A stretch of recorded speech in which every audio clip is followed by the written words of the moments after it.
আসসালামু আলাইকুম। আমি আজকে বলব শিশুর জন্মগত হাইপোথাইরয়েডিজম অথবা কনজেনিটাল হাইপোথাইরয়েডিজম রোগ নিয়ে। হাইপোথাইরয়েডিজম একটি হরমোনাল সমস্যা। এটা থাইরয়েড হরমোন নামে আমাদের শরীরে এক ধরনের হরমোন তৈরি হয়, যেটা একটি শিশুর বুদ্ধি এবং বৃদ্ধিতে সাহায্য করে। এবং জন্মগতভাবে দেখা যায় কখনো, কখনো শিশুদের এই হরমোনের অভাব থাকতে পারে। এই হরমোনের অভাব থাকলে দেখা যায় যে শিশুর বুদ্ধি ঠিক মতন বাড়ছে না, শিশু বোকা থেকে যায়। শিশুর যে উচ্চতা এবং লম্বা হওয়া সেটাও দেখা যায় যে ঠিক মতন হয় না। এবং এছাড়া আরো অনেক সমস্যা হতে পারে। নবজাতক শিশুদের ক্ষেত্রে এইটা আ ধা ডিটেক্ট করাটা কঠিন হয়ে থাকে।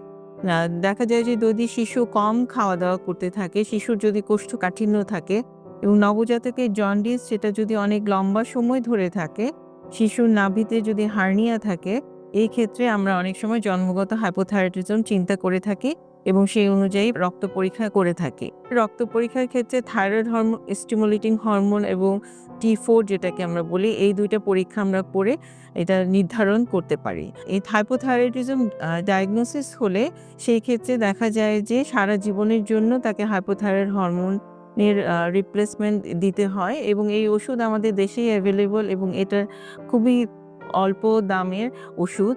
কিন্তু এই রোগের চিকিৎসা ঠিকমতো না করলে শিশু প্রতিবন্ধীও হতে পারে।